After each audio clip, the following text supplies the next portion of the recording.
Okay, so welcome to the second to last lesson in Unit 3 for AFDA. So, transformations of exponential functions. Real quick, I want you to circle A, H, and K, and I want you to put a box around B in this equation up here. This is the equation of an exponential function right here. I was going to add logarithmic to this. I decided not to. A, H, and K are the parameters, just like usual. But B is not really a parameter. You can technically call it one, but B has a special name. B is actually the base. So B is the base, A, H, and K are the parameters. By altering the parameters in the base, we can transform an exponential function. Now, these transformations are going to look very similar to last lesson's transformations with quadratic functions. So, a dilation stretch is going to occur when the absolute value of A is greater than 1, and the graph gets steeper as a result.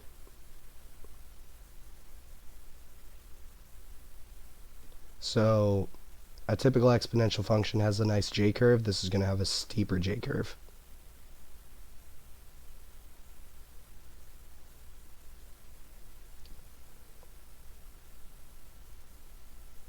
A compression occurs when the absolute value of A is less than 1.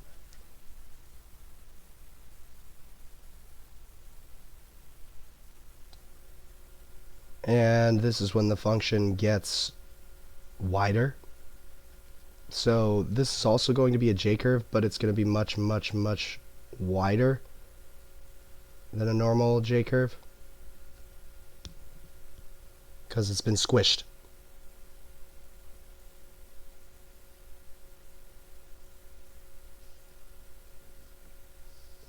Alright, just like with quadratics, we can shift exponential functions left and right. This occurs when h is modified, so this is determined by h.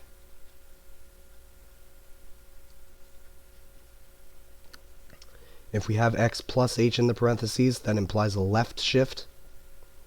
If we have x minus h in the parentheses, that implies a right shift.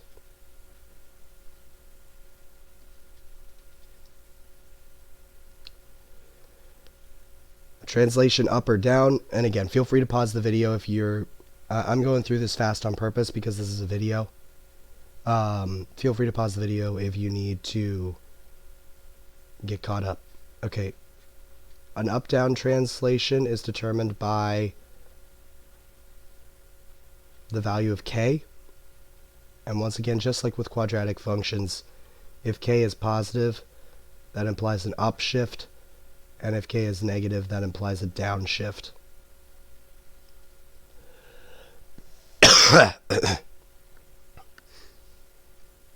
Okay. Once you have that, let's talk about reflections. Once again, this is determined by the sign of A. So if A is negative, it causes a reflection over the x-axis.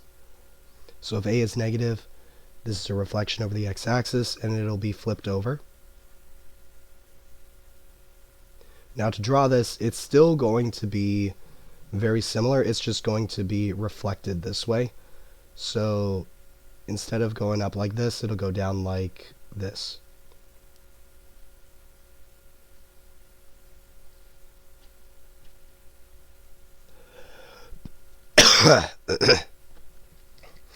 Okay. Now, a set of new terms here. We have exponential growth and exponential decay. So exponential growth and exponential decay are determined by the value of b. Growth is when the absolute value of b is greater than 1. And what happens is the graph basically starts, it asymptotes on the left, and then it shoots off. So the asymptote is on the left.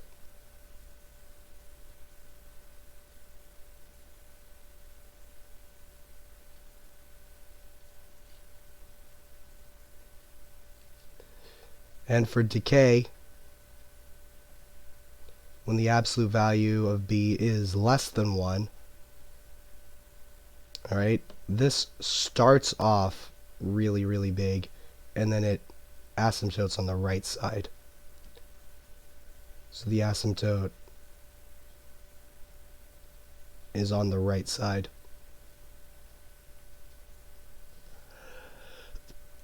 Sorry. Sorry about that. My cough has been getting worse. It's one of the reasons why I'm not here today.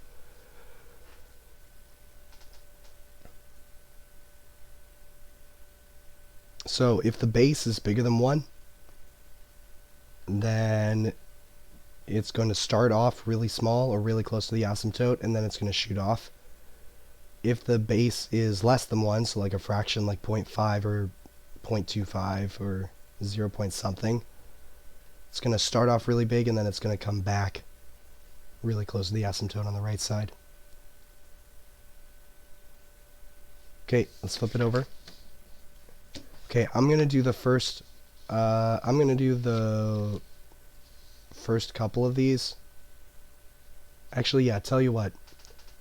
I'm going to tell you how many transformations are in both, or are in all of these, and then I'm going to do a couple of them. So this first one has 3 transformations.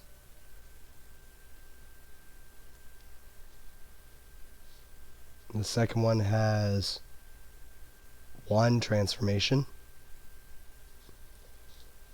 The third one has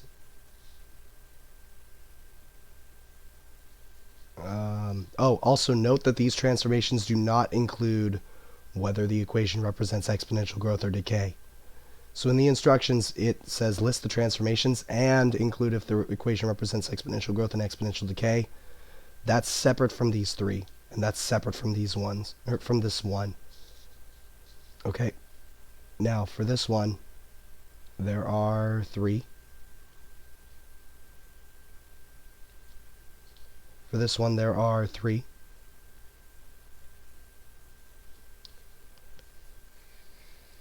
For this one, there are 2. And for this one, there are 3.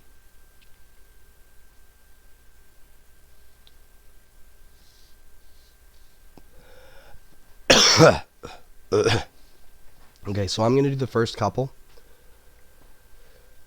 Okay, so I think I'm going to do these 2. I'm going to do these 2. So, first we have a equal to 3. That's going to indicate a stretch because the absolute value of a is bigger than 1. So it's going to be a stretch by 3.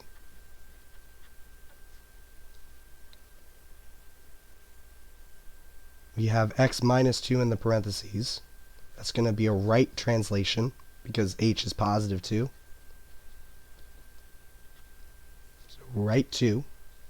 And then k is positive 4, so we have a plus 4 at the end.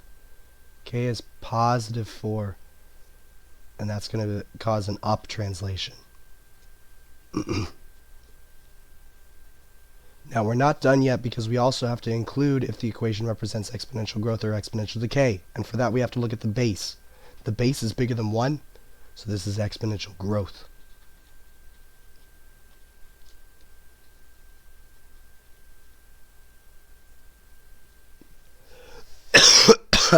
Sorry.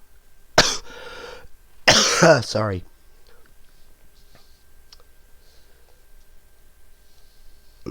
Alright, for this next one,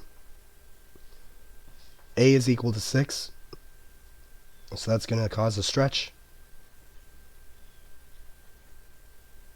It would cause a compression if it's less than 1, so like 1/2 or 1/4.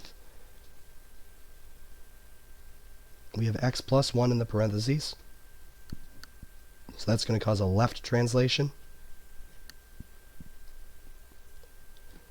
And then k is negative 8, so that's going to cause a down translation.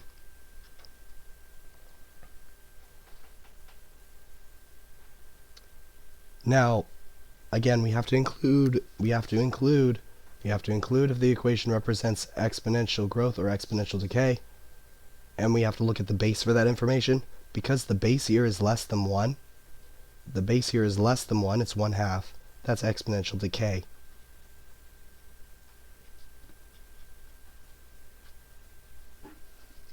Alright, I want you to work on the remaining ones on your own. And feel free to rewind this video if you need a recount of how many transformations are in each problem.